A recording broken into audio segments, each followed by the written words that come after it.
কৃষ্ণ প্ৰভু ভাগা মই ভাগৱতলৈ গৈছিলোঁ আৰু গুচি আহিলোঁ সোনকালে 12টা বজাতে কিয়নো 12:30 পৰা ডিউটি আছিলে আৰু এতিয়া ডিউটি কৰি থাকোঁতে ৰাতি 8:30 বাজিলে আৰু এতিয়া আমাৰ নামঘৰলৈ যাবলৈ ওলাইছে ৰিকি পুৰা এইফালে পুৰা ৰেডি হৈ আহিছে আমাৰ বাইদেউ হাজি কাচি আমাৰ ছোৱালীও যাব পুৰবীহঁত ভাইমনহঁত চব যাব এতিয়া লগতে পম্পী চব ওলাইছে আৰু ভণ্টিহঁত চব তাকে নামঘৰলৈ যাবলৈ ওলাইছে কিন্তু মই আজি যাব নোৱাৰিম আজি 10টা বজাত এটাই হ'বহে তাৰ পাছতহে যাব পাৰিম কাইলৈৰ পৰা ফ্ৰী আছোঁ আৰু যি কি হওক ৰিকি কৃষ্ণ মোলৈ কিবা কিবি লৈ আহিবা প্ৰসাদ চসাদ ঠিক আছে দিয়া মোবাইলত তেনেহ'লে ফটোজটো মাৰি লওক ৰিয়াঞ্চিও ৰেডি যাবৰ কাৰণে চাওঁ দেখা গোসানী যাবা যোৱা মাৰ লগত যোৱা দেই অ'কে যোৱা একদম পুৰা ধুনীয়াকৈ সাজি কাচি গৈছে আমাৰ কলি যাওঁ নামঘৰলৈ অ'কে বাই ভালকৈ যাবা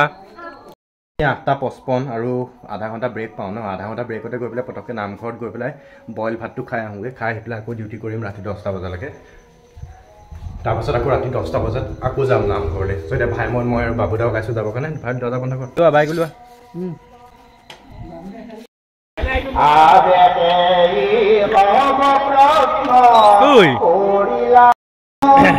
পুৰা মজাকে আধা ঘণ্টা সময় ব্ৰেক পাইছিলোঁ আধা ঘণ্টা সময় ব্ৰেকতে গৈ পেলাই ডাইৰেক্ট গৈ পেলাই নামঘৰত গৈ বইল ভাত খায়ো আহিলোঁ আৰু আহি খাই কৰি ডিউটি কৰি এতিয়া 10টা বাজিলে আৰু এতিয়া ডিউটি কৰি কমপ্লিট হ'ল আৰু এতিয়া মই আকৌ যাবলৈ ওলাইছোঁ নামঘৰলৈ ড্ৰেছটো চেঞ্জ কৰি লওঁ তেনেহ'লে চুৱেটাৰ আপুনি ৰেডি হৈ পেলাই আকৌ যাওঁ নামঘৰলৈ তেনেহ'লে গৈ পাওঁতে 5 মিনিট লাগিব আকৌ যাওঁ তেনেহ'লে এতিয়া নামঘৰলৈ কিয়নো ৰিকি ৰিয়াঞ্চিৰ পৰা আদি কৰি ভাইমন চব আমাৰ ফেমিলি 3 ঘৰৰ মানুহ চব তাতে আছে 3 ঘৰ নহয় গোটেই গাঁৱৰ মানুহে নামঘৰত আছে চ' ময়ো যাওঁ তেনেহ'লে নামঘৰলৈ অখণ্ড ভাগৱতলৈ আৰু এইফালে মই ওলাই বাপৰে গামোচাখন এৰি থৈ আহিলোঁ কৃষ্ণ ওলাই কৰি যাবলৈ হৈছিলে কিন্তু গামোচাখন এৰি থৈ আহিলোঁ সেইখন ভাইমনৰ ঘৰতে থাকিলে তলা মাৰিলোঁ খুলিবলৈ নহ'লে সেইখন থাকক বাৰু এতিয়া গৈ আমাৰ ঘৰৰ পৰা এখন লৈ আহোঁগৈ গাঁৱত দেউতা আহিলে ঘৰতে শুই আছে সেইটো কাৰণে দৰ্জা মৰা নাই মানে হুক মৰা নাই মানে তলা মৰা নাই আৰু মই যাবলৈ ওলাইছোঁ আৰু ভাইমনো আহি আছে সেইটো কাৰণে মই গৈ আছোঁ খোজকাঢ়ি সি আধা পথৰ পৰা লৈ যাব মোক গাড়ী লৈ আহিছে নে বাইক লৈ আহিছে নাজানো আৰু হ'লেও বেছি দূৰ ৰাস্তা নহয় জাষ্ট 5 মিনিটৰ ৰাস্তা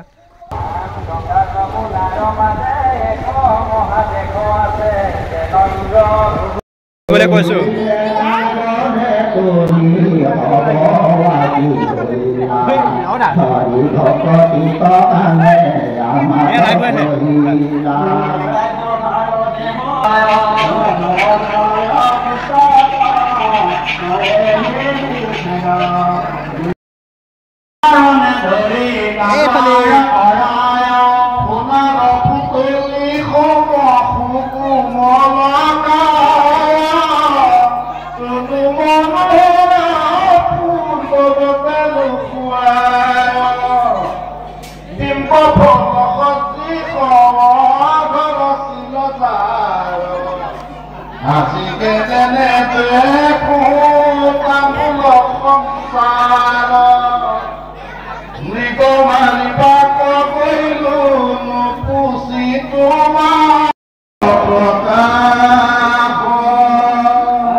Hare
Thank you.